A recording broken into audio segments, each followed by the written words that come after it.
You're listening to the Common Descent Podcast.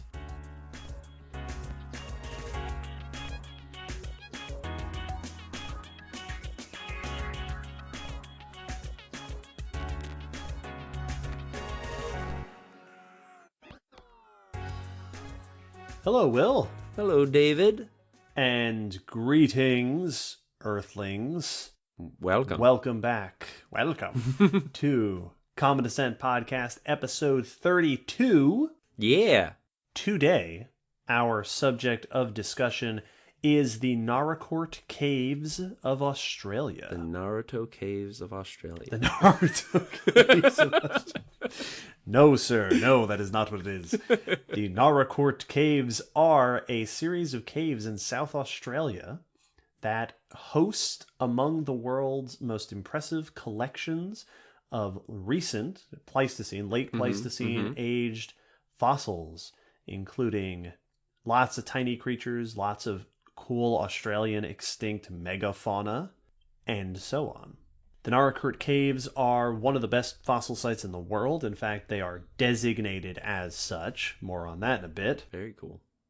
And they offer us a way to study the last several hundred millennia of time through Australia that we simply don't get elsewhere in the continent or pretty much anywhere else, most places otherwise in the world. Yeah, it's exciting for Australia because their fossil record is very sparse in other areas. Yes, this is very true. So this is an exciting fossil site for that reason. Very cool. This episode was also requested by Adam on Facebook, so thank you, Adam. We hope you enjoy. Thank you indeed. We are going to talk a bit about the history of the caves, how they were found, how they are investigated, and what sort of things are found there. Very cool. But before we get on to that, we have a few announcements. First and foremost, welcome to April. Yeah, this is our first one in April. It sure is. And a wonderful time to remind everybody that your monthly allotment of Common Descent content comes to you in large part through the charitable donations of our patrons on Patreon. Yes. If you would like to join us on Patreon and get all sorts of fun behind-the-scenes extra goodies, check us out at the Common Descent Podcast Patreon, and thank you to everybody who is there already. Keep everything. Though you are the ones that keep the world turning for us. Yes, exactly. You are our lever. Speaking of thanking our listeners, our survey has concluded. Yeah. We got a ton of great responses. We won't talk too much about it now, but we will be doing a special follow-up episode. Indeed. Where we will be discussing some of the things we learned on the survey and answering some of your questions that you submitted to us.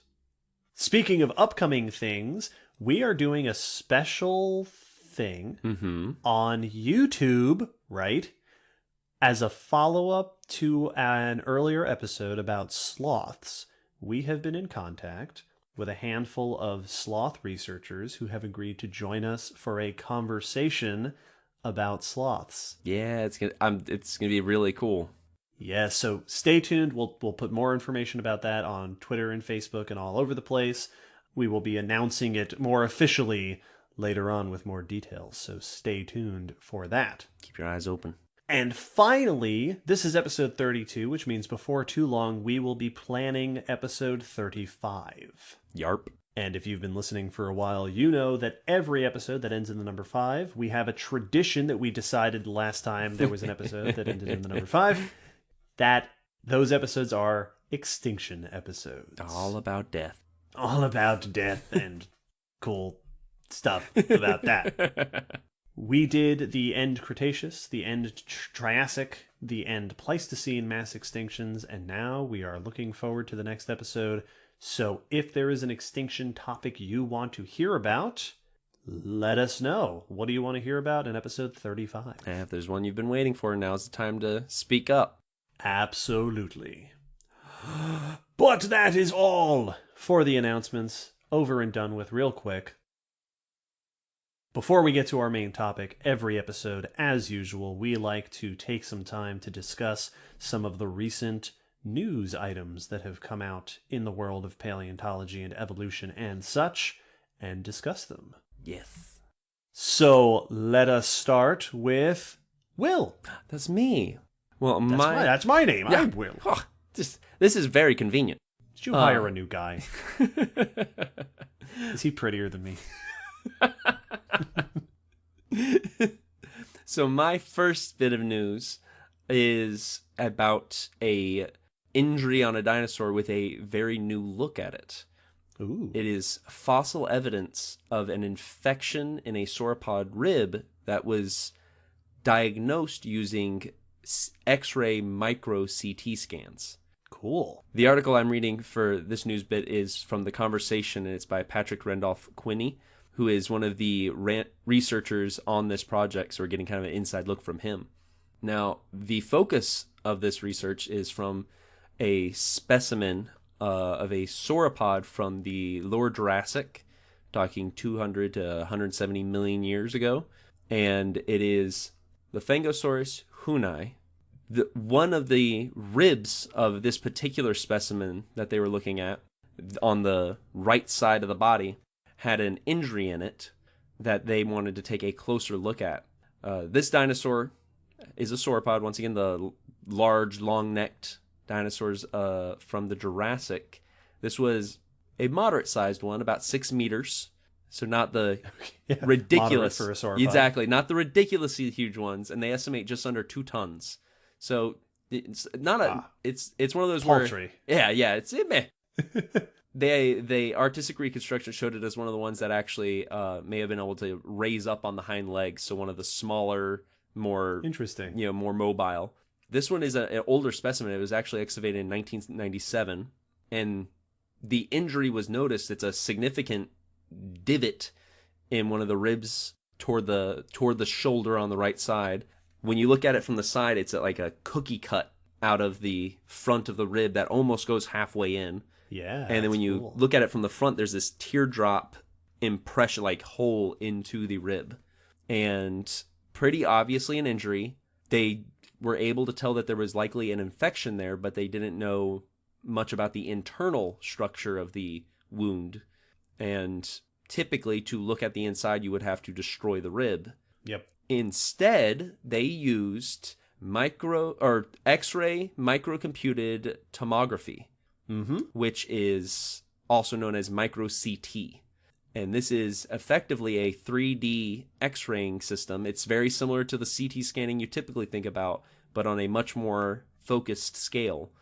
And it's so high detail that they are actually able to reconstruct the internal shape as well as the cellular structure of the rib around that wound. Yeah, micro CT, one of the up-and-coming exciting new technologies that are being used more and more these days. Absolutely. So it's being reused on a lot of fossil injuries now because of the detail it reveals. The initial impressions they got while looking at this was that the wound showed signs of infection, and it had both signs of bone damage and new bone growth. Mm-hmm. And what this told the researchers is that the infection was a long-lasting one that was still in effect up to the dinosaur's death. So this is something that had been going on in this dinosaur's life for a little while. Yeah, it had time the bone started to heal and grow Yeah, again. but was still being damaged by the infection. So it was fighting it back, but it had not won yet. Huh. Now, the infection that they were able to, or that they diagnosed with this new this microscope view of an X-ray, is osteomyelitis. And this is a infection caused by the presence of pus-producing bacteria inside the bone marrow. I said gross. Yeah. Oh, yeah, it's nasty. It's nasty. So it was basically a pustule inside the bone. Blah. Which, yeah, it just sounds awful.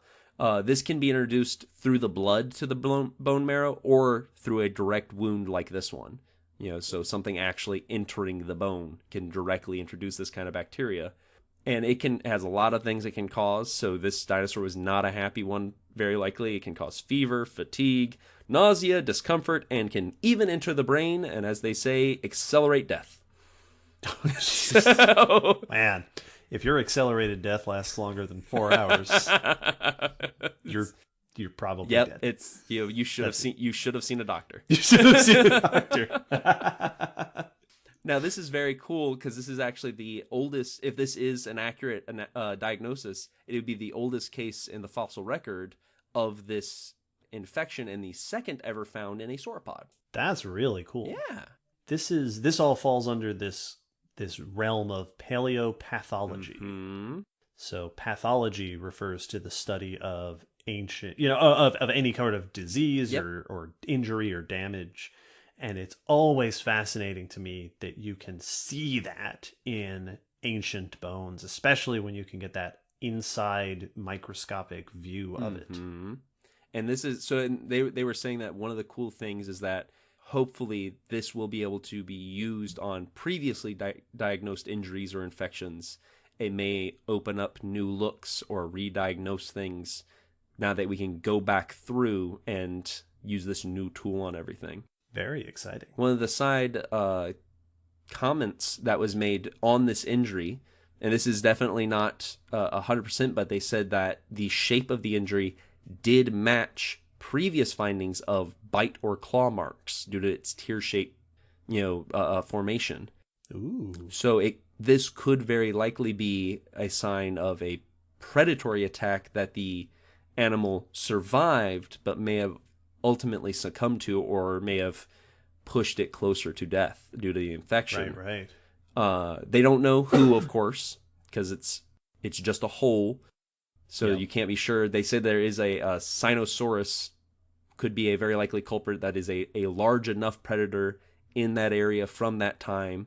This is the Yuan province in China, so it's where they're looking in. This is a 2-meter tall predator that is very similar to Dilophosaurus. It was actually classified originally as a species of Dilophosaur.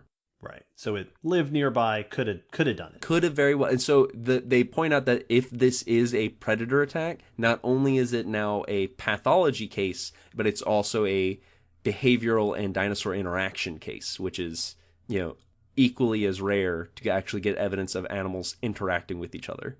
Yeah, it's a really interesting case of an interaction between possibly an herbivorous dinosaur, a carnivorous dinosaur, and a bacteria. Yes. Or a bacterial infection. Very cool. It's a cool sort of intersection of things that it's the kind of thing that you wouldn't necessarily expect to find in the fossil record. But if you know what you're looking for.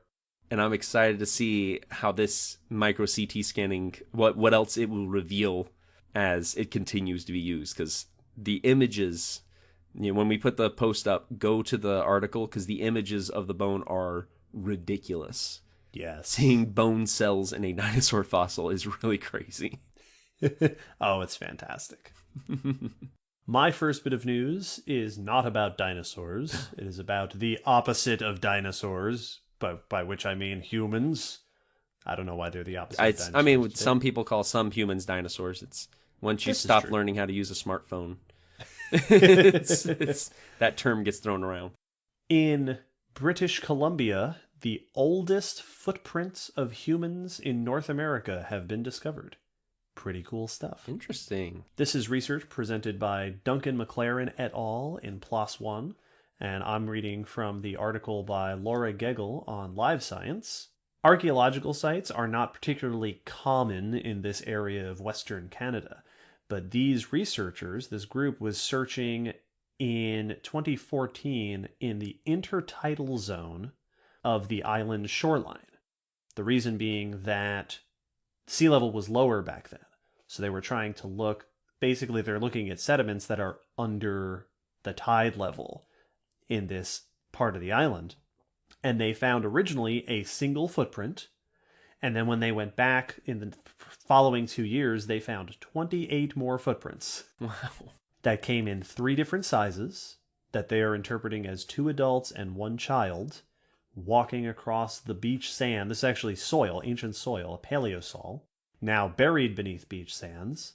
The age was determined by 2 nearby pieces of wood, which were carbon dated to around 13,000 years ago. Convenient. This is pretty interesting because human presence on the west coast of North America only goes back to about that far. There are artifacts from Washington State.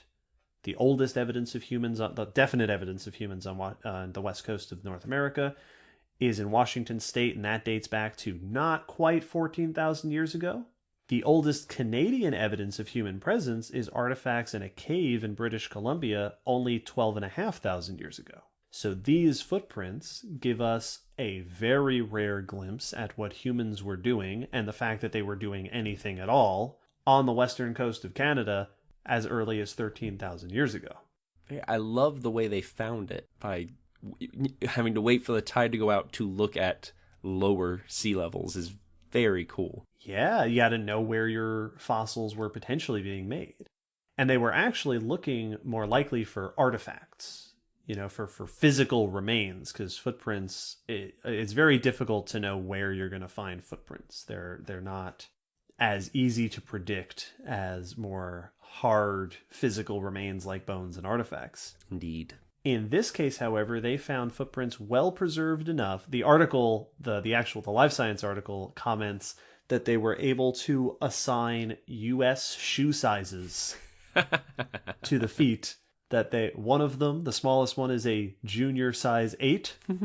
The next one was a junior size 1 or a woman size 3. All right. And the last one is a woman size 8 or a men's size 7. So if they needed shoes, here you go. We gotcha.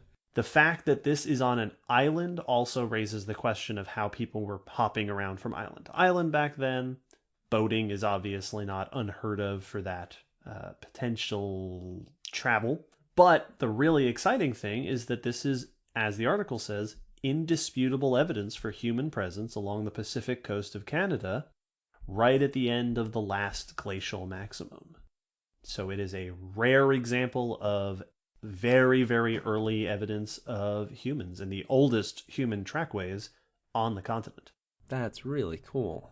Yes, very exciting to find things like this. Neat. As we said before, trackways are always interesting because it gives you a whole new level of connection to the specimen because it's made during behavior, so it kind of leaves behind a stamp of their activity, more so than the bones do.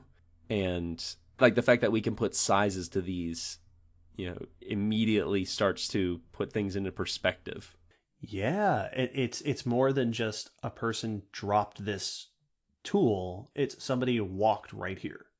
And I don't know if the assigning shoe sizes was something that the authors of the actual people who wrote the paper did, or if that's something that Live Science asked for and then they I don't know exactly how that came about, but whoever's idea that was, that's fantastic. Absolutely. Because what a cool way to allow us to relate to these people with whatever, walking off their boat on Calvert Island back at the end of the Ice Age.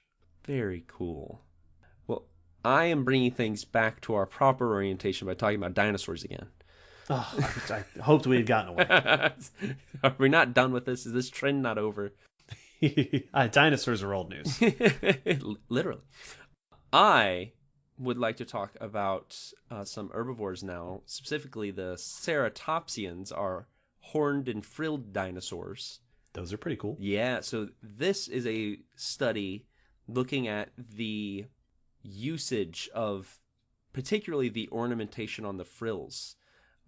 They wanted to look at whether or not species identification among the animals themselves was a valid explanation for why these frills had gotten so ornate. Interesting. Yeah, so this is a research done by Andrew Knapp et al. In the Proceedings of Royal Society B. And I'm reading this article by Gretchen Vogel in Science.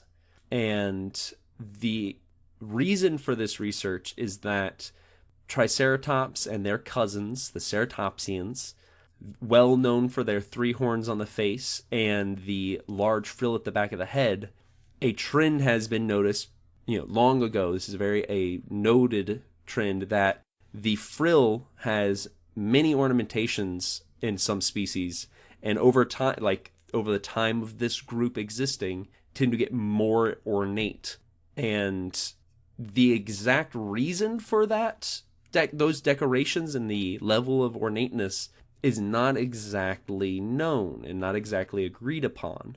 Mm-hmm. Some explanations, pretty straightforward, like defense and competition display among each other, are come up very often. But one recent suggestion that's a little bit more, unexpected for what you would typically think of, is that they may have been used for species to identify their own kind when they shared territory or space with multiple species of frilled dinosaurs.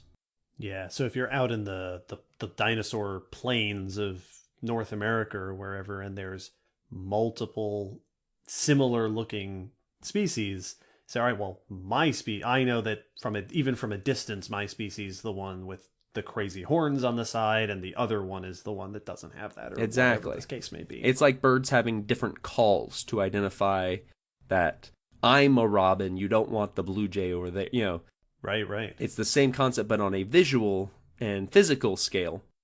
To test this, it's a very extensive study that they did. They looked at 46 species total, from looking at a total of 350 different characteristics of this ornamentation. Wow. And on the frill, which makes up about 1,035 different species pairs. So comparing one species to another species, they ended up with over 1,000 pairs for comparison. Very cool. Absolutely. Now, there's a huge variety among these, both in time and space. 38 of these pairs were known to occupy the same space and same time and region together. Okay. So we have 38 Useful. Pairs that we know were encountering each other and potentially having to tell each other apart.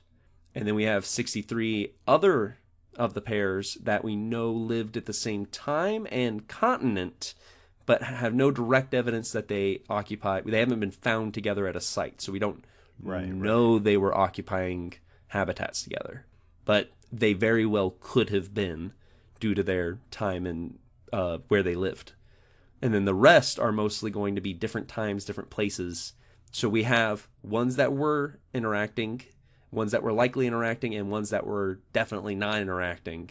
And where they're going to look for a trend, the ones that are closer to each other and living alongside each other, if this is true, should be more distinct from one another. Yeah, they should have evolved specifically to not look like their neighbors. Yeah, we should see a trend that the closer they get time and space-wise in living with each other, there should be more distinctness between the two frills. And when they ran the test, they didn't find any trends in distinctiveness. Interesting. They found no pattern. The ones that overlapped time and space-wise were just as distinct as ones that never met each other. So there was no real patterns forming for this trait, which goes against the hypothesis that it was being used as a species identification for individuals. Interesting. They lean toward that it's much more likely interspecific competition, display. Yeah, sexual display, things like that. Yeah, sexual social displays. Mine's bigger, mine's prettier. Therefore, I am the best male. Be with me. Yes. Won't you be mine? Do you like my frill? Check yes or no.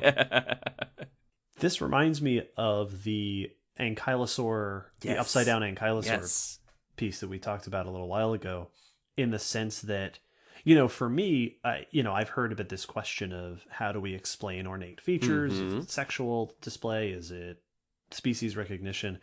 And I've never really taken to the species recognition explanation, just because for me it always seems, sexual display is such an obvious answer. Yes. And I think that it's a very easy one to jump to, and it's very likely correct. But also, science works by testing hypotheses. And I think that this is a really cool example, especially, we talk a lot about how in paleontology, one of the biggest limiting factors is sample size. Yes.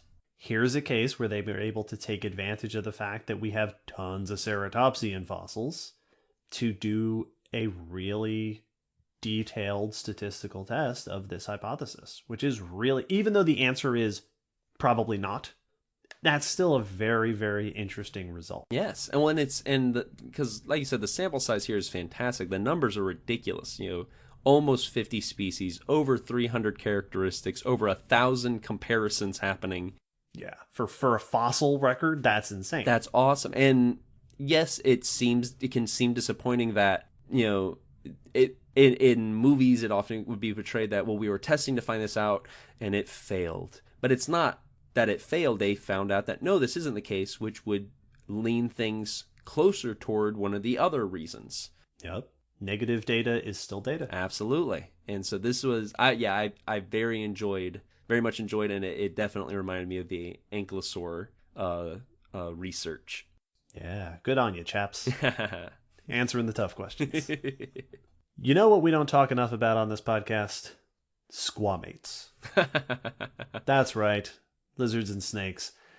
My last bit of news is about a four-eyed fossil lizard. That is cyberbullying. Now, somebody call the first lady. This lizard's in peril. Now, that might sound like headline clickbait. Actually, it's not. It's true. More on that in a second. This is a study that came from Krister Smith et al. In the journal Current Biology.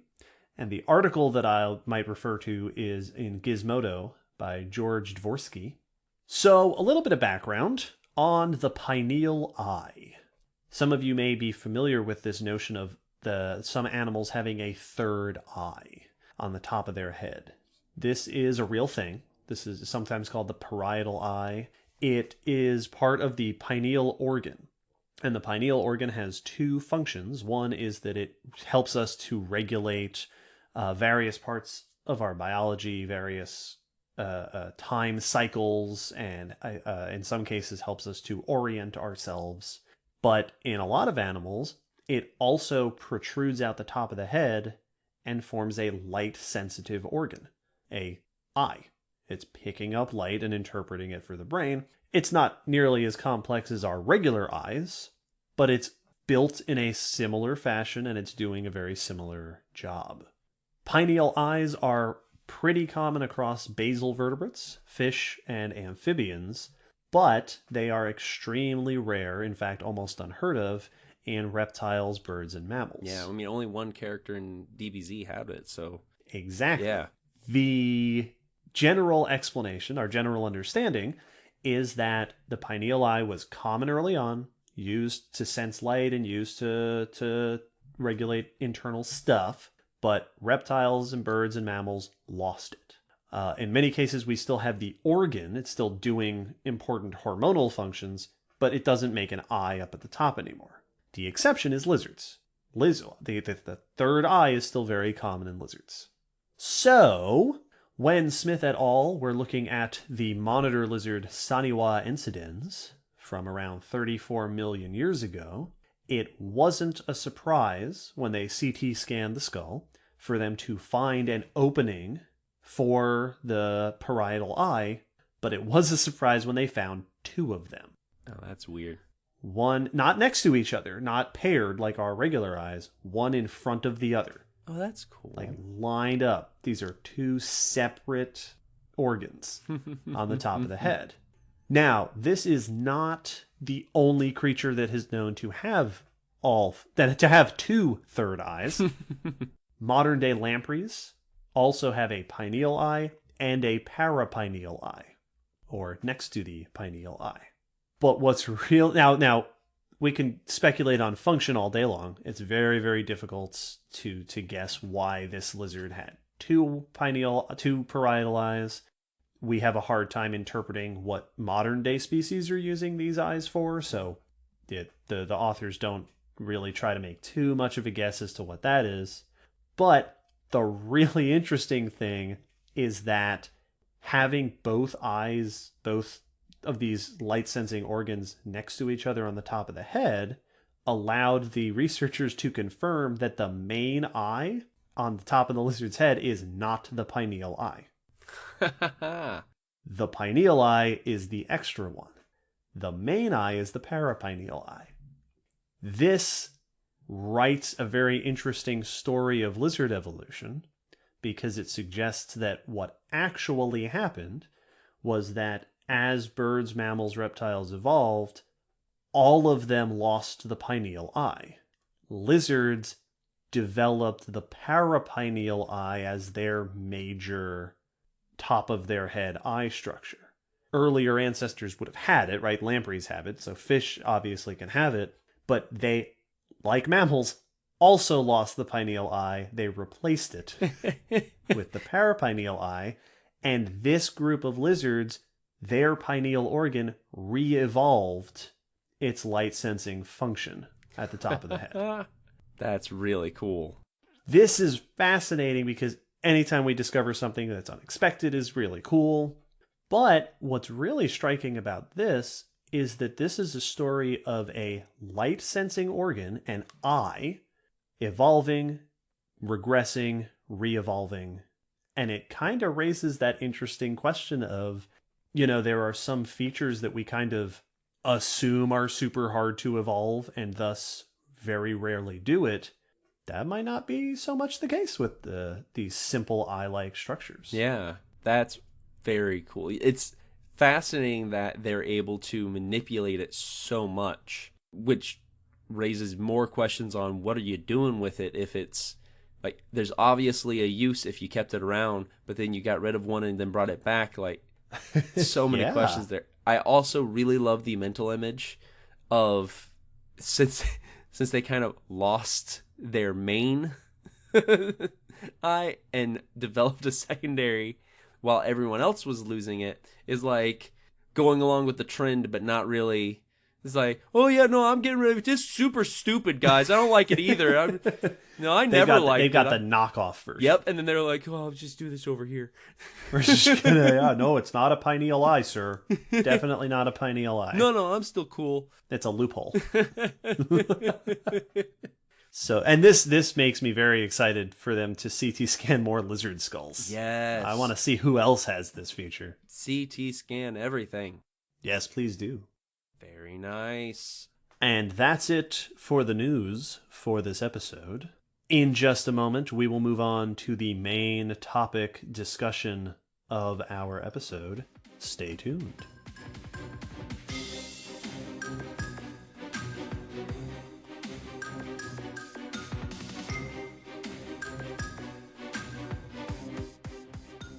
So today's topic of discussion is the Naracoorte Caves of South Australia. Woohoo! The Naracoorte Caves are, as we mentioned before, among the world's best localities for especially late Pleistocene fossils. If you want to study the last several 100,000 years of Australian history, this is the place to go. There are fossils of all different kinds of animals, and particularly exciting Australian megafauna, large animals from the past, Important. and geologic history, which is also very important for learning about the environment and the climate and things like that. Yet one more reason to visit Australia. Just another one if you're not already convinced by all the awesome snakes they have. The biggest, best croc. And the best crocs. Now there's cool fossils too. The Naracoorte Caves are located in the southeast of South Australia. So they are not too far off from the Naracoorte Township, and they are approximately, for those of you that know Australian geography, approximately 300 kilometers southeast of Adelaide. This is different, right? We've done an episode about a fossil site before. We did the Grey Fossil Site back in episode 14. Yes. This is a little bit different from talking about a typical fossil site because this is technically several fossil sites. The Naracoorte Cave system includes, according to the Australian National Parks website, and I reference this number because I'm sure that there are researchers who would argue with these numbers, there are approximately 23 fossil deposits in at least 13 different caves. Wow. Throughout the region of the Naracoorte Cave National Park area. Wow. The stuff in these caves has been the subject of over 60 different studies, book chapters, and more. this is a pretty popular place. Inside the caves are the remains of well over 100 species. Like I said, big animals, small animals, plants, etc. And the deposits go back over 500,000 years. Which is significant. And range all the way to the present. Which means, now that's what you want. That's awesome. Like, remember the gray site? And the gray site's super cool because it's fossils of this particular age are very rare in this part of the world. Well, in this case, we don't just have cool fossils from a particular time frame. We have a continuous record starting in the middle Pleistocene and coming to the present. And that time frame includes multiple glacial interglacial cycles. It includes the last glacial maximum, right? The peak of glaciation at the end of the Ice Age. It includes the arrival of humans on the Australian continent, or at least the timing of the arrival of humans. And, perhaps related, it includes the late Pleistocene megafaunal extinctions.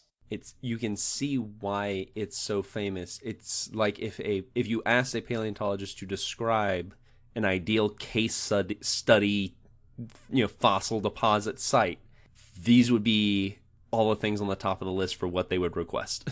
Yes, absolutely. Like, continuous collection from over a period of time up to recent, covering major events and in an area where the fossils otherwise are often rare. Yeah. And not only is it'd be one thing if you had one site covering this range, but here you have multiple deposits, which means you can compare between them. It's a huge sample size. Again, talking about sample size, this is an excellent sample size of fossils. What makes statistics work. Yes.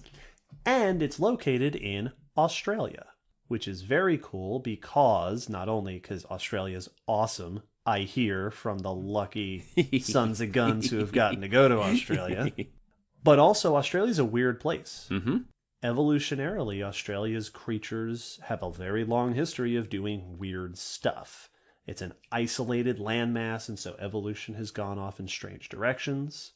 There's also a lot of exciting recent evolution of ecosystem and climate and particularly human activity in very recent time to compare with the past. Yeah, a lot of recent Australia. upheavals with how things were going. So the Naracoorte Caves are a very exciting place for any paleontologist interested in what the world has been doing for the last 500,000 years. And we're going to talk a little bit more about the caves themselves, starting with their formation. So let's go through some history of these caves. The caves themselves are thought to have formed around 1 million years ago, and they formed the way that caves typically do, by percolating through limestone. So this is within a formation called the Gambier limestone, which caves open up over time as water tracks through, and it follows the joints and the cracks and the natural weaknesses and opens up these vast underground caverns. Once this happens, once you have openings in cave formations, sand and soil can enter the openings. And that's how caves collect sediment, and it's how they collect fossils, is that over time, sediment gets in, it builds up in layers, and if you're lucky, you're also bringing in living things to leave behind fossil remains. Yes. In this case, the caves began collecting outside material over 500,000 years ago and have been doing it ever since. There are a few different types of caves that you get in the sense of different ways they collect fossil material. In some caves are, sort of classic, there's a big entrance, you could walk right into it. In those cases, they're collecting soil and sand and whatever else, pretty obviously, and animals can just walk in and walk back out. So those are the kinds of caves where you can find the remains of shelters or predator dens, which can be excellent ways to accumulate fossils, particularly of small, tasty animals. In other cases, you can have what are sometimes called window entrances, where it's a higher up entrance that allows sediment and things to come in, and can also end up being places where you'll get fossils, not only of whatever creatures get into the cave and are living there, but particularly things like owl pellets. Right? If you have a cave that's a great roosting place for birds of prey, and they're pooping out bones, coprolites, remember, or owls are great for this because owls cough up these little like gift wrapped bundles of bones. Perfect fossil capsules. Yes, exactly. And then another way you can get fossils accumulating in a cave is in my favorite, the classic pitfall caves. Yep. These are caves where the entrance is a hole in the ground, and sediment just falls straight in, along with any animals that happen to tumble into the cave. Yeah, you're not watching your step. Just go straight through a hole in the ground into a bigger hole. Yes. And what you tend to get in these caves is a cone of sediment that builds up underneath. Like if you imagine the hourglass yes, at the bottom of an hourglass. Exactly what I was about to say, like an hourglass. Yep. And it builds up in layer by layer over time, and it's collecting the bones of whatever either an animal falls in and dies, or it dies outside and gets washed in by the rain or anything like that. Large animals can fall in too. You know, that large animals have their clumsy moments.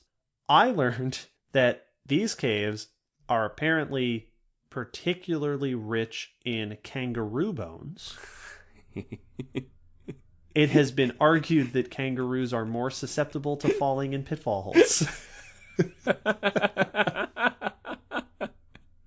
It's the image of a kangaroo, just a group of kangaroos bouncing along. It's just boom, boom, and then there's only two out of the three. And there's just a dust cloud. George? Yeah, there you go. Hopped. One last hop. Yep. I mean, it makes sense when your mode of travel puts all of your weight into every step. You're not. Yeah. Both feet are landing at the same time everywhere you go. If you land in a wrong spot, like a hole in the ground, there's not really a way to catch yourself. Like you are committing fully. I'll be honest. I have not. I didn't get a chance to look into the arguments for why kangaroos are susceptible. But that makes sense. Yeah, that sounds right to me. Very, very interesting. More on that. If you know, dear listeners, if you study kangaroos, let us know why kangaroos are so bad at staying out of holes. It's because they can't go backwards, and they commit, and they just won't admit to their mistakes. And they can't look up. Yeah. So the fossils were accumulating... I'm sorry, the caves were accumulating fossils. The fossils were accumulating in the caves for hundreds of thousands of years. The caves have been known to humans for a long time. People have been in Australia. People are exploratory. But the first vertebrate fossils ever reported from the caves were reported in 1858 by Father Julian Tennyson Woods, who found a lot of small vertebrate, bones of small animals in Blanche Cave. These later turned out to be owl deposits. So things left behind by owls. Yes. Prey, most likely. Over the years, as more and more of these caves have been explored and discovered, there have been more fossils found.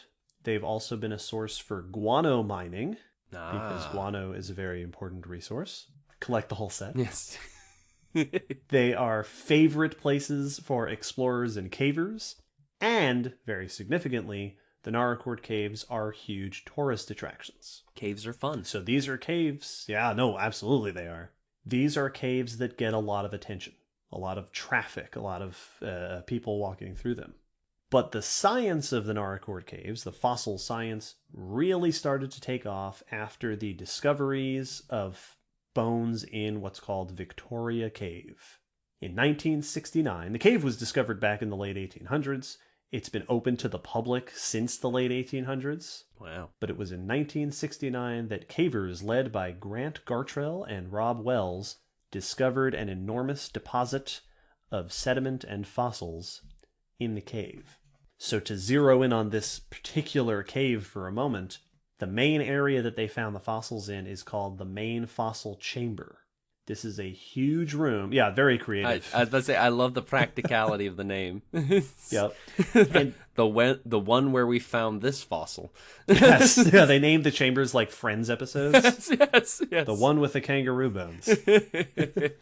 Now, I should mention that for authenticity's sake, it's probably best if everybody imagines all of these descriptions being given in an Australian accent, which I will not endeavor to do because, as I mentioned last episode, I have been yelled at before by Australians. Yes. Not for that reason. For pronouncing things wrong. Yeah, exactly for that reason. Once was enough. I don't want it. I don't want again. Australians are scary. They got all those venomous snakes.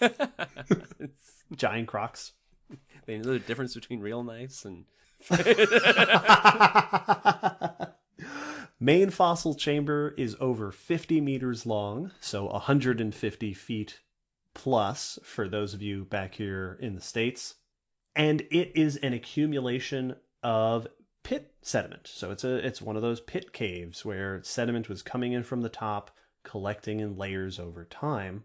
In this case, this was a cone that was building up over hundreds of thousands of years. There's a record of hundreds of thousands of years in this accumulation cone in this chamber. That's amazing. The entrance is since sealed off. In fact, the sediment filled up and blocked off the entrance long ago. That's really cool. Digging through this mound, researchers have found, in the time since, tens of thousands of specimens in this site, including more than 100 species of vertebrate animals. Wow.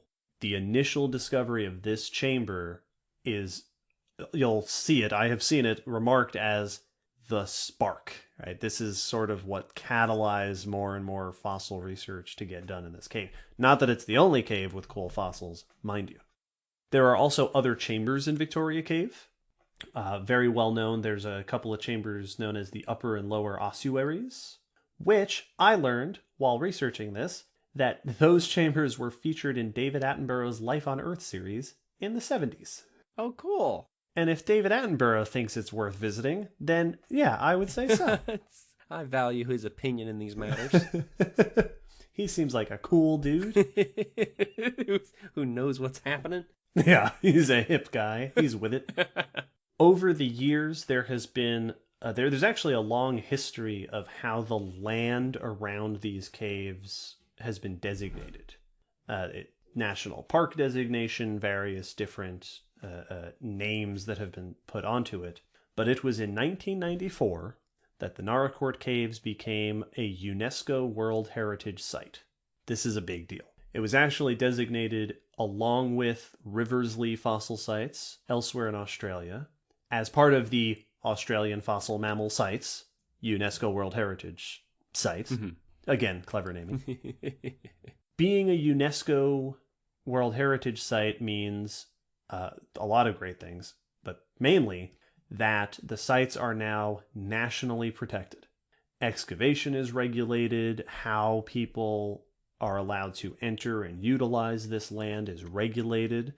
It is protected and managed under national legislation, and you can imagine that's a big deal for a site with such incredible natural history behind it. Extremely. That's a major step toward things not just disappearing.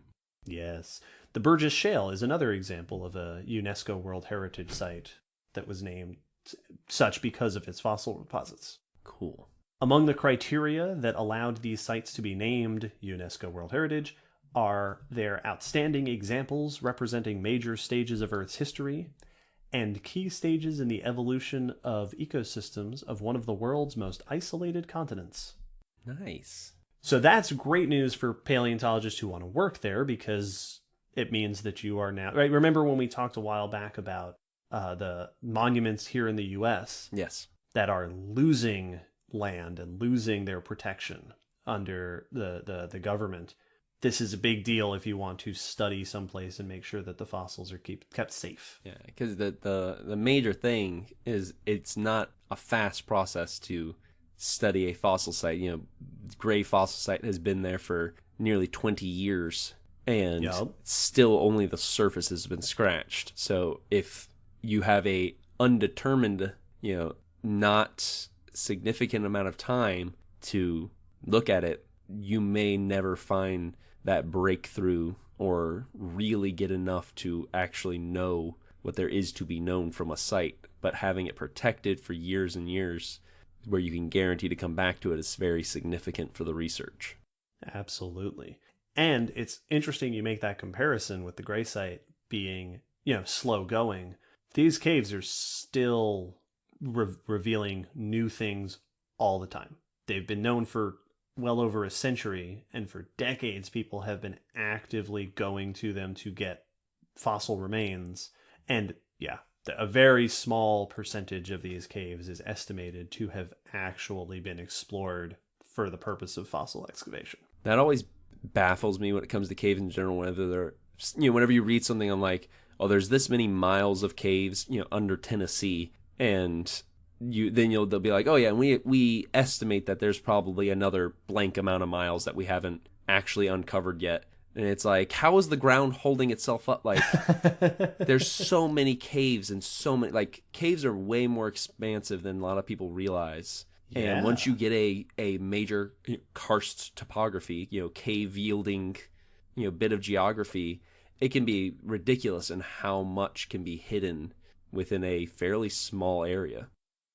Absolutely. And that's not even mentioning that, that giant cone of sediment in the middle of one cave. Yeah. And in the main fossil chamber in Victoria Cave, that the fossil bearing deposits are several meters worth Wow. of sediment. Wow. You could fill a room with it easily. Like your bedroom easily could be filled with that stuff. Yes. And when you're digging in a cave, I've dug in caves, and you dig in caves, and it's you have to be very meticulous. You're going very slowly. You're making, especially when you're searching for tiny things. Yes. It's slow going, and there's a lot to go through. That's one of the craziest things about cave fossils, is that caves do this with everything inside them because they are so remote, much like space. It's hard to get in, and once you get in, it's hard to get out. So unless it's at the very entrance, deeper areas of caves are untouched other than by geologic processes. Yeah. It's like when you go, if you ever get a chance, if anyone who hasn't taken a chance to do a tour through a cave, I 100% suggest it. I am not a spelunker in any sense myself. I do not like squeezing through tight spaces. I'm not claustrophobic, but as soon as the rocks start squeezing me, that's enough for me. Yeah, I think there's a difference between being claustrophobic and not wanting to be stuck in a cave 100 feet below the ground. Oh yeah, no, I had one experience of having to squeeze through stuff, and the first time I was like, if I turn wrong right now, my elbow is not moving, and the rock's not going to get out of the way, so something's got to break. No, you're not breaking that rock. I was like, all right, this is enough for me, but just getting to walk through a cave, simple things like the pools of water and the fact that the minerals perfectly meet up with the level of the water seems unrealistic because nothing has been able to disturb it. And the same goes for the fossils. You have ridiculous amounts of preservation a lot of the times in caves because once the animal dies, they a lot of times don't even have to be buried quickly because what's going to mess with it? No wind, not much rain, very few animals. So it can just sit there and eventually it'll get buried and then there it is. And caves also have a habit of being, in some cases, they can be very, they're remote. Mm-hmm. They are also a very stable temperature. Yes, they're consistent. Which it's a great environment for preservation. It's very much like a collections room. Everything is maintained at very stable levels. Yep. Very little changing. So however, I mean, there's been fossils of just like, oh, this animal died on this rock. How do you know? Because there it is. Like, yes, it's just laying on this rock. The bones are still all in place. Yeah. And it's fun. You mentioned cave tours. Like I mentioned, the Naracoorte caves are a tourist attraction. Yeah. So today, coming up to the present, among the things that you can do with the Naracoorte caves is they give tours through the caves. There are opportunities for caving, for actual exploration outside of, the standard walkthrough here with your family kind of thing. There are walking trails. It's a whole, there's a park here. This is a tourist attracting area. There is the Wonambi Fossil Center. So they've got facilities on site, which, as we discussed in the Gray Site episode, is a wonderful thing to have. It makes all the difference. And, as a quick aside, fossil research is not the only kind of research that goes on here. There's also a bat observation center. Oh, cool. In the Naracoorte Caves. Because Bat Cave, once again... The Bat Cave. Clever naming so that everybody knows what you're talking about. Bat Cave is one of only a couple of known breeding places, for example, of the southern bent-wing bat. Oh, I mean, I can understand why they would have trouble with bent wings.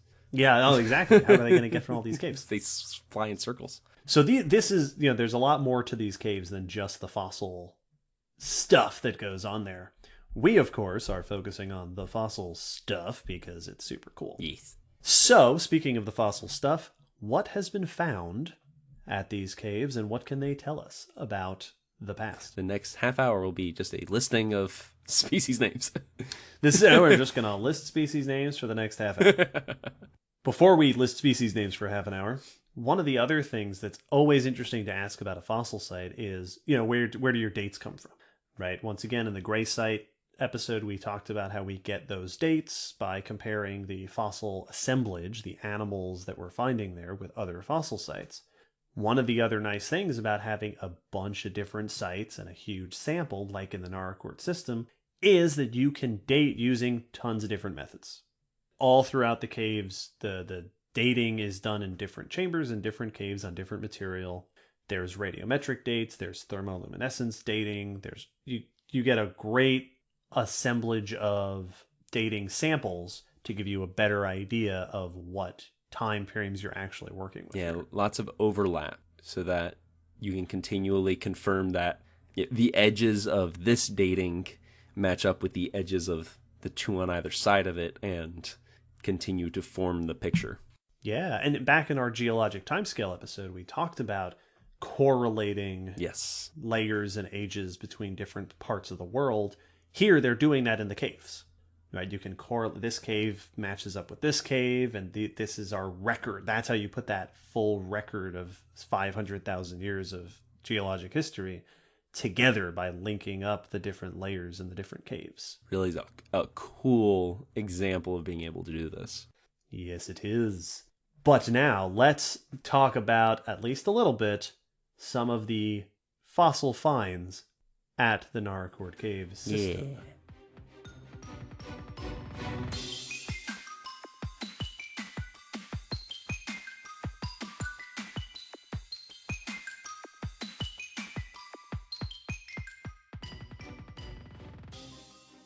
Within the Naracoorte Caves, the fossil remains, as I mentioned, include well over 100 species of animals alone.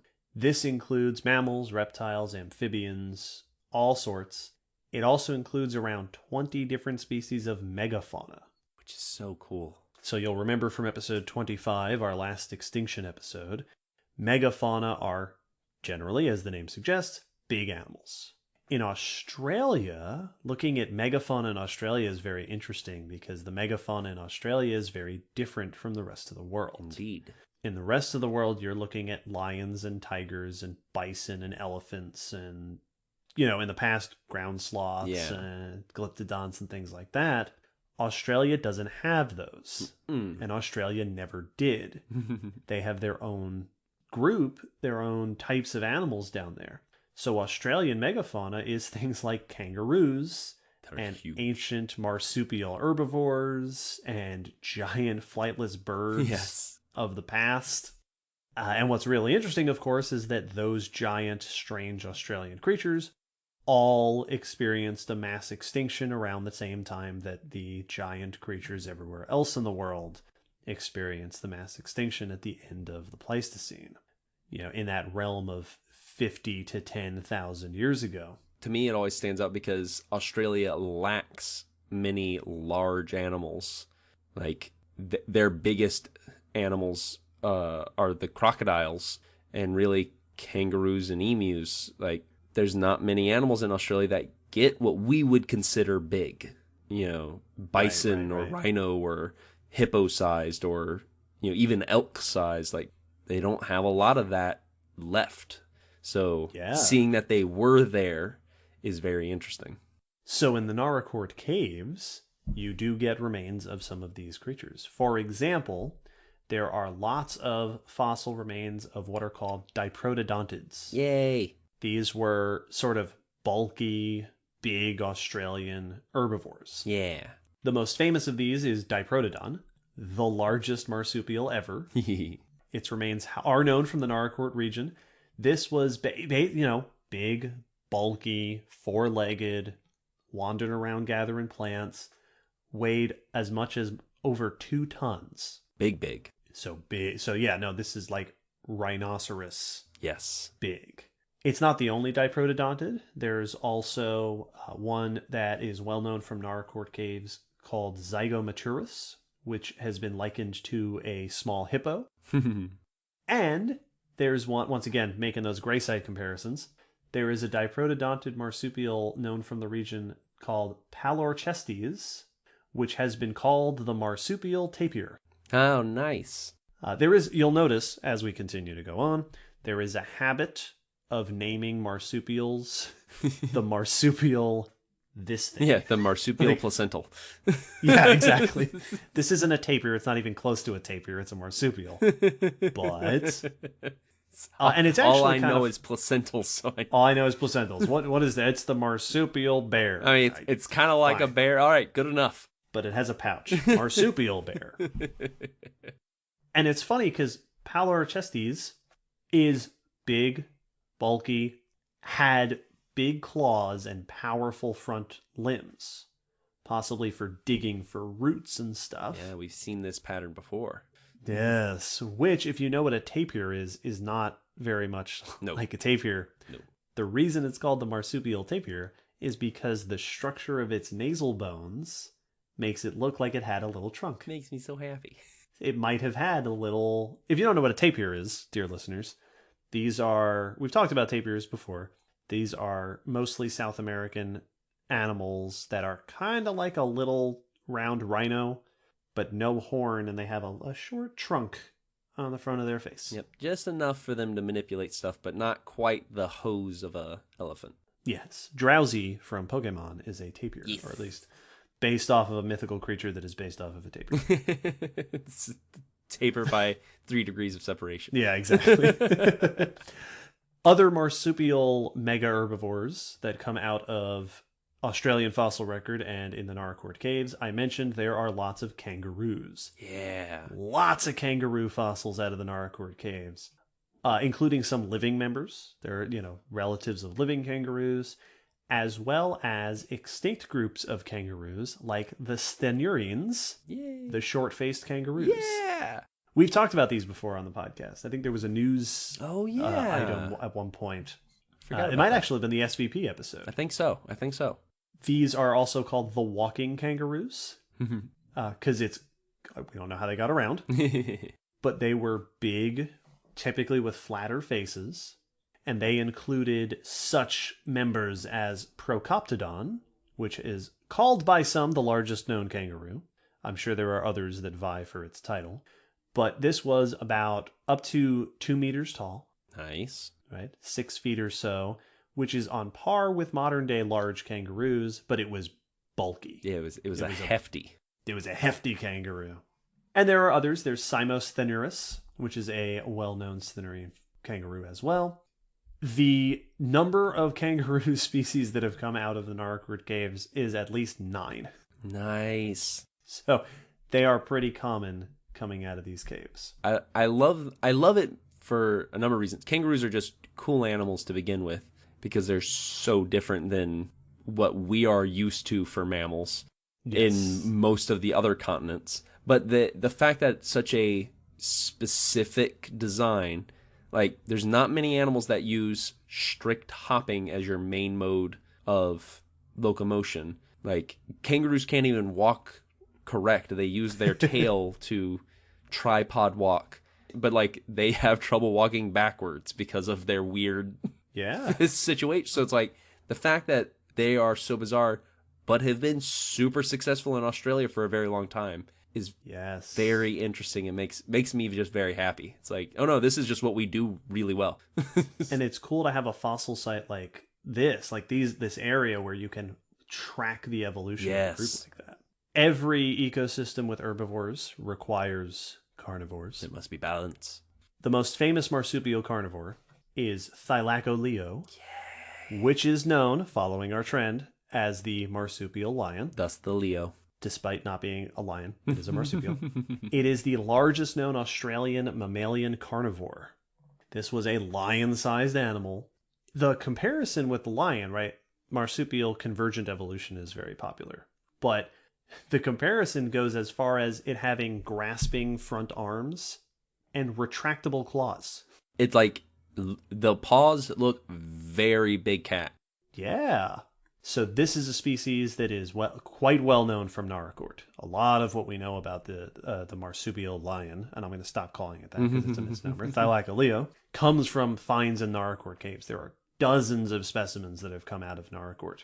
We'll definitely need to put up cool images because yes, when you see the big herbivores, because big animals are something that we're used to in the fossil record, but because most of them are placentals, they tend to have very similar trends. But like marsupials just fundamentally look different because like when you think, marsupial lion or just big marsupial predator, the typical ones are like the Tasmanian tiger and Tasmanian devil, which do look more similar to what we are used to. But this one had like typical weird marsupial buck teeth and like big thumb claws, and like it was vastly different. And all the big herbivores are often reconstructed basically looking like giant wombats because that's what we know. Yeah, and that's what they've got the same weird wombat teeth and the same weird marsupial stuff. Like they are fundamentally different, and it's really interesting to see them fill the same niches as elephants and tigers and bison and stuff. Yes. So the Naracoorte caves, the late Pleistocene deposits in the Naracoorte caves retain, preserve, collect, reflect, recombobulate this ecosystem of large marsupial carnivores and large marsupial herbivores, almost all of which has since disappeared, living alongside things like Geniornis, which was a large flightless herbivorous bird. Yeah. That lived late enough to potentially interact with humans in Australia. Also, coming out of the Naracoorte caves, Megalania has been found in the Naracoorte caves. Oh, thank goodness. Which is now known as Varanus priscus. Megalania was the largest lizard ever known. Well, the largest land lizard ever known. Yes, this is true. Mosasaurs would like to have a word. This was a monitor lizard. So if you basically imagine a Komodo dragon but twice as big, yeah, you've got Varanus priscus. Just unnecessarily big. Yes, this was among the megafauna. Australia had a lizard among its megafauna. It's one of those things that, once again, sets Australia apart, whilst the rest of the world, big birds took over the role of dinosaurs after they died off, and a number of reptiles stepped in. There were big crocs, there were big snakes, but for a very long time, up until very recently, Australia was still dominated by large predatory terrestrial reptiles. Yes. Now, how dominant they were, especially alongside things like Thylacoleo, yes, is a question. Also, Megalania appears only to go back a few million years. So we're not sure what was there before that, if there were other reptiles dominating ecosystems. It's a very interesting habitat. That's another episode. Speaking of other episodes, way back in episode 3, and then again in episode 25, I mentioned that Australia was home to a giant snake called Wonambi. Yay! Up until the very end of the Pleistocene. Wonambi's full name is Wonambi naracoortensis. Nice. Giant snake from Naracoorte. Also found in the region. If you haven't listened to those other episodes, or if you forgot, this was a 5 to 6 meter long snake that was one of the very last survivors of a very long lasting group of giant snakes called the Matsoids. Very cool. Along with these ancient species, the Naracoorte caves also preserve the remains of a lot of relatives of modern species. Fossil echidnas, koalas, mentioned kangaroos. The history of the Tasmanian devil is recorded in part through the Naracoorte caves, Neat. which is very interesting to have because those are the subject of a lot of modern day studies because Tasmanian devils are not doing very well. Yeah. So going back to episode 8, conservation paleontology, a lot of work in the Naracoorte caves is people looking to see what can we learn about the history of this group of Australian animals that might help us deal with them in the present. Yes. What does the evolutionary history of Tasmanian devils tell us that we can then apply to trying to preserve them today in their much, much more restricted range? Yeah, they're not found in all the places they used to be. Case in point, Naracoorte is in South Australia and the Tasmanian devils are named for being from Tasmania. Yep. They're only from Tasmania now because they've been kicked out of everywhere else that they used to live. Yeah. Also in that same category, the Tasmanian tiger. Yeah. The thylacine, once again, not a tiger, it's a marsupial. And that's just a weird name. They had stripes on their butt. That's well, like the also laziest. Been called the Tasmanian wolf, which is a much better comparison. The tiger part is one of those where it's like, just listen, people who name animals, just because an animal has stripes and teeth does not mean you have to call it the tiger blank. We were out on the African safari and saw some of those cool tiger horses. Yeah. Oh, really cool stuff. The tiger shark? What about this one? Sand tiger shark. Thylacines, very famously, went extinct in the 1930s. The last known thylacine died out in the 1930s. They were present in mainland Australia up until a few thousand years ago, and they were present in Tasmania up until we killed all of them through direct and indirect means. But the fossil record of thylacines is preserved in the Naracoorte caves as well. Very cool. So again, we're very recent things sort of mingling with the remains of very ancient things reaching back across the late Pleistocene. It's a very, very clear transition between the then and now. Yes. And the fact that we have all of that time allows researchers to study how these species and how these ecosystems have shifted over time. For example, the Naracoorte caves are the location of a lot of research focused on asking the question, what happened to all those megafauna? Yeah, where did they go? Why did they disappear? If you can study the fossils from before that happened and then from after that happened and everything in between, you can get a much better picture. Yes. And this has been done. So there has been some research, particularly recently, that has used the Naracoorte cave deposits to track how communities change over time. There was a recent study, for example, by Mackin and Reed in 2014 that looked at the small mammal communities. Looking at thousands of years going back to the last glacial maximum, as we came out of the Ice Age, as the glaciation receded and climates shifted, they were able to look at how these small mammal communities respond as the ecosystem changes. And because you have multiple cave sites in the Naracoorte system, you can even compare those. You say, all right, well, these were doing this and these were doing that. These are the common trends. These are the things that might be a little more specific to one area or the other. Very cool. Another thing that you get in cave deposits like this that reach back across spans of geologic time is the actual mineral deposits themselves. So in addition to studying the organisms that live there, cave formations, you can study deposits, right? You can study what's in the sediment layers. Paleochemistry. Yes. But you can also look at cave formations, stalagmites and stalactites and cave bacon and all that crazy stuff that forms on cave walls. Those accumulate over time.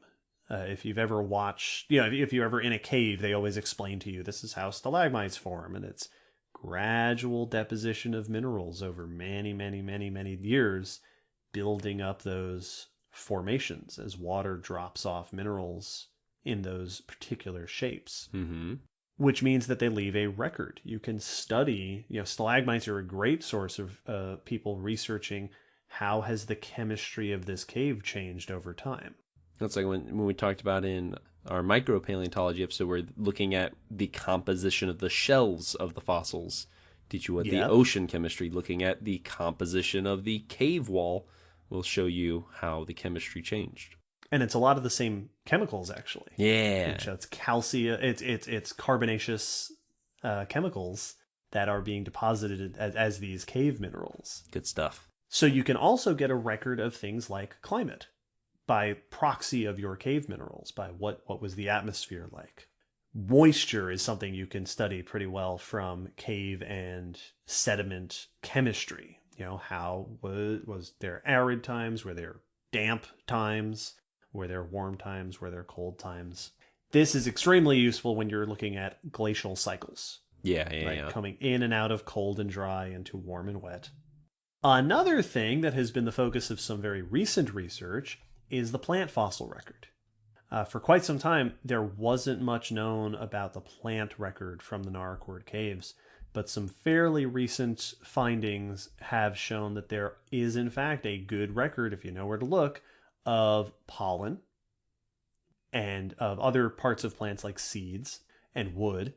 Plants are an excellent, as we've talked about before, excellent source of ecological information. Yes. All right. What was the vegetation like? How was that changing over time? How does that reflect the climate? Certain plants can only grow in certain conditions, so they mark it for you.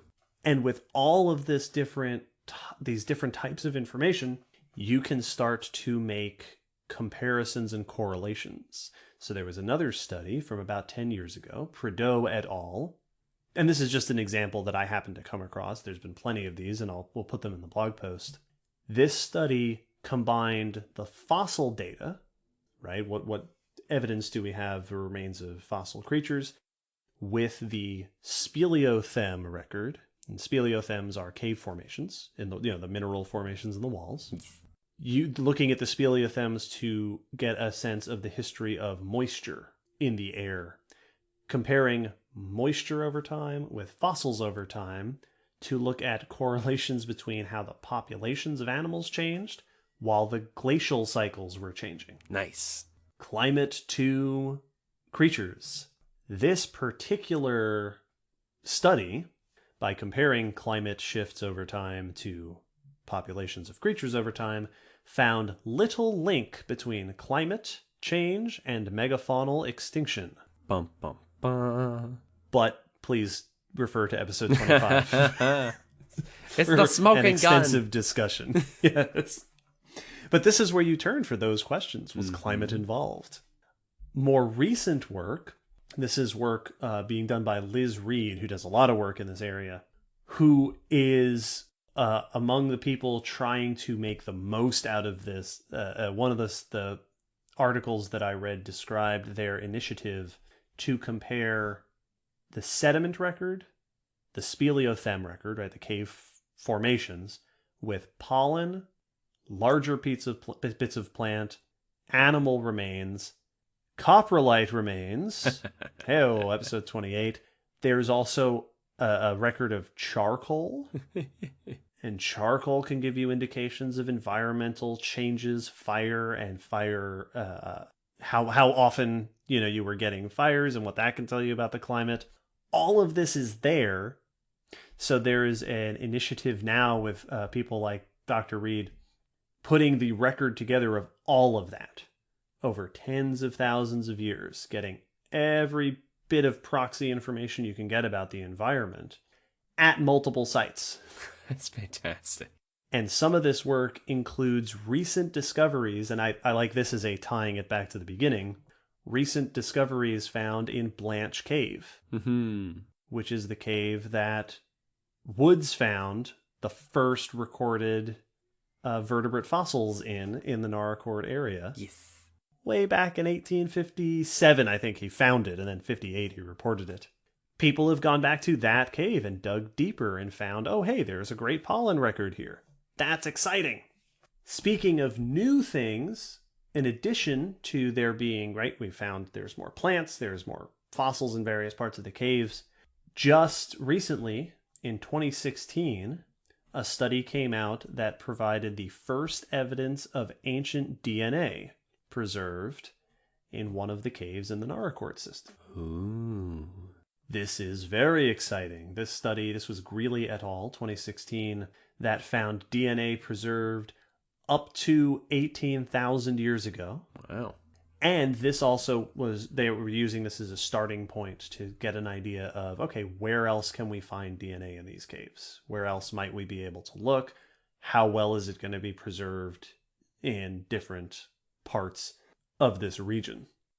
Because while caves are a great source of ancient DNA, the area you're in also plays a role. And yeah. Australia, South Australia is not the cold, chilly, type of area that we're normally looking for ancient DNA up north. Nah. So there's a lot of really exciting things going on in these caves, going all the way back decades and decades up to the present, putting together huge, expansive histories of ecosystems and environments back to the Middle Pleistocene. I really love this. The fact that it's an amazing fossil record is awesome. But the fact that something as remote and secluded and isolated and detached, typically, from the outside world as a cave is giving us such an amazing view of the overall environment in Australia, in that area during those times. Like, it's there's something so satisfying about that whole fact of it's just these holes in the ground that have been there for a very long time, and slowly but surely they've been collecting enough, yes, to give us a very good look at the world around them. And because they preserve everything they find, they do collect so well that those small bits, because it's one of those things where even in like a natural trap style cave where things are falling in, it's not like they're falling in 50 times a day. It's like probably it's an every now and then. Once occurrence. In a blue moon that something randomly falls in, or someone smells something rotten and sticks their nose in too far. But if the cave lasts long enough, if it doesn't collapse in on itself for some reason, it will just continue to keep every single thing that falls in. So that little bit adds up. It doesn't go to waste at any way. And there's something very interesting and cool to me about that fact of caves, which we typically never even notice on the upper world. Yes, here on the surface world. It's collecting and gathering a better image of the surface than most of our surface environment fossil sites do. Yes. And what's super interesting is that caves are a constantly evolving system. Yes. So that during that time, while I've been in caves and I've read accounts of people digging in caves where trying to put together the geologic history of a cave is a huge challenge, because you'll have an entrance will open up and then close, and then a new entrance will open up. And there was a cave that I worked on in South Dakota where there was an entrance that was a hole in the ground. It was a pit trap. We went down to the bottom. There was a cone of sediment, and we dug through that. But then if you go down the cave a ways, there was another cone coming out of the wall from an old entrance that is now closed. That's awesome. So you're constantly opening and closing and reaching the surface and collapsing in and collecting sediment. And it's just this whole super slow motion shifting. It's like a river. It's like how rivers change over time. It's the same thing. It's just underground. And all the while, like you said, they're collecting things from the surface. Yeah, well, and it's because it's sculpting. As you said at the beginning, caves are formed due to usually water carving away rock. Very slowly, almost imperceptibly, but they are constantly destroying the rock and then moving it. And eventually, structural failure is inevitable. Something's going to collapse. Something's going to, that's how you get sinkholes. It's how you get the entrance. How you get an opening. Is something fell in, then the process continues, and it will now carve out what fell in and create. It may be diverted, or it may cut back through it, and it's constantly having to adjust for the fact that it is, basically always weakening in certain areas as things change. It's a very interesting, they seem permanent because they happen so slowly, but they are actually very organic in the way they change. Yes, they are ephemeral, just not in the sense that we're used to. Yeah. Not like a flower. It's like the whole concept of like the supreme beings that barely notice a human life because their life is so vast. It's what seems like forever to us, to a cave, nothing noticeable happened. Yes. It's very These creatures falling in are but blips. Yep. And what's super interesting about all that, right? That this notion of this being a constantly developing system, the fact that caves are so sprawling means that there's always new stuff to find. And in fact, the Naracoorte caves are still, not only are we still discovering new deposits in the caves, we're still discovering new caves. Yeah. It was about 10 years ago. The last I've heard, there might be more than this, but the last I've heard, there was a new cave discovered about 10 years ago by a local landowner that paleontologists went into it, and it was full of fossils. I don't know if this new cave has an official published name yet, but it was featured in a documentary that came out very recently. And it was actually a dinosaur documentary, so I'm not sure how they excused weaseling this cave in there. I wasn't able to find a clip from the documentary. There's also new fossils being discovered as people explore. Especially, I found this very interesting anecdote out of one of the reviews that I read, that, again, the caves are used for multiple purposes. And in at least one case, in Blanche Cave, way back to the beginning, that first cave, there is an area that has yielded good late Pleistocene fossils that for a long time was sediment that was being used for school kids to pretend to dig for fossils in. And I'm sure there's tons of other anecdotes that people who work down there could relate. In total, according to the Australian Museum website, where I read this, it is estimated that fewer than 1% of these cave system has been explored and excavated for fossil resources. Wow. And in addition to finding new stuff, we're always developing new ways to approach it.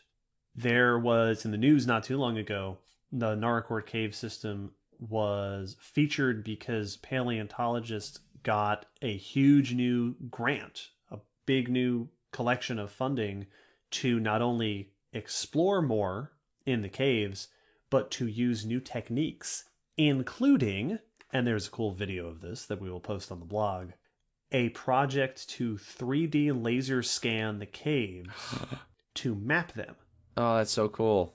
And there is a video, this was on the Naracoorte Herald, there's a story about this, and again, it'll be in the blog post, where they traveled through the cave and had a scanner that scans all the surfaces and then maps it onto a virtual map. Just like the movie The Cave. Yeah, the video is you travel through this digital reconstruction of the cave. That's so cool. And I think I mentioned at SVP, Blaine Schubert showed me the video of his group is doing that with his sinkhole caves down in Mexico. That's and awesome. That's being able to 3D map the structure of a cave is a huge boon to studying the geological history of it. And that can help you identify where you're going to best look for new finds, new evidence there. And it just looks super cool. Oh, it's awesome sci-fi stuff. And when you map a cave, it makes sense that you would then be able to find your way out of it. So yes, it is. looking at you, Prometheus. Breadcrumbs. Take that, Prometheus. And was it The Descent? Yeah. That was a cave movie. That was a weird cave. That was a weird cave movie. I like The Cave. It's a cheesy monster movie, but I love it. So, there you have it, folks. The Naracoorte cave system.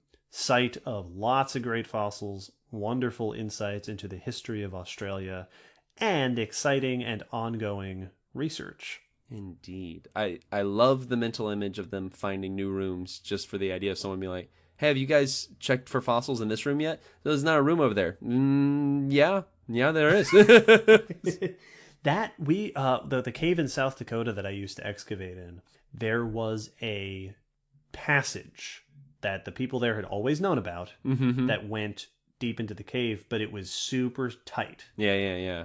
And no one ever wanted to go down there until the year that a couple of students volunteered to do it. And they were never heard from again. They put their helmets in front of them and pushed them along and squeezed through this tiny passage and came out in another room. And in that room, there was someone had signed the wall in, if I remember correctly, the 1890s. Wow. So not only are places newly discovered, places can be discovered, forgotten about, and then discovered again. Because he signed it, he came out and he went, yeah, that wasn't worth it. That was guys, no. No one's ever going to see my name in there. No, that was terrible. That was it. I'm going to have nightmares forever. So there's a lot more going on in the Naracoorte caves. There's a lot of studies that have come out of it. There's a lot of great resources online. As always, we will compile these in the blog post that goes along with this episode, including places where you can follow up for more research and places that you can keep an eye on for updates. There are some websites and people online who are good to follow if you're interested in keeping up with the caves. I followed some new sources during my research here. Thanks again to our requester, Adam, for suggesting this fascinating topic. Yeah, this is a fun one. Thanks to our listeners for listening. Thanks again for our patrons for supporting April's podcast episodes. As always, we are always looking for feedback. If there is a subject you'd like to hear about, if there is a topic you like, if there is a question you have, contact us. We're on social media. We got an email, commondescentpodcast@gmail.com. Requests and feedback are always welcome. Literally always. We release new episodes every fortnight, so keep an eye out 2 weeks from the release of this episode for more. But there will also be extra fun bonus stuff happening in the in-between times coming up soon. In-betweenquels, yes. So keep an eye out. There will be more than just the regular fortnightly release coming up. If you're interested in those things, keep an eye on our social media and stuff for updates. Yeah, it's very exciting. And I believe that's it, sir. That's all I got. We have plumbed the depths. Yep, all done. Of this topic. That's not true. We have not plumbed the depths. We finished. That's it. They can pull out of those caves now. Yeah, we've exhausted the resources of that cave system. Everything that needs to be known. This is it, listeners. We did it. Right here on this podcast. Hey, paleontologist, listen to this episode. Episode 32. You're good to go. Information you need. Go check out China or something. Yes. Find another cave. Come to the Great Fossil Site. And with that, we leave you. We will see you next time. Goodbye, listeners. Toodaloo.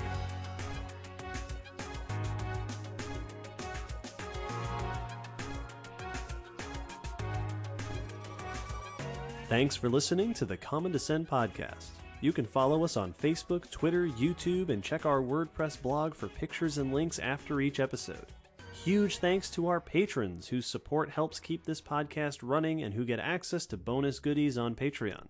The song you're hearing is called On the Origin of Species by Protodome, which we found at ocremix.org. Thanks again for listening. We hope you'll join us next time.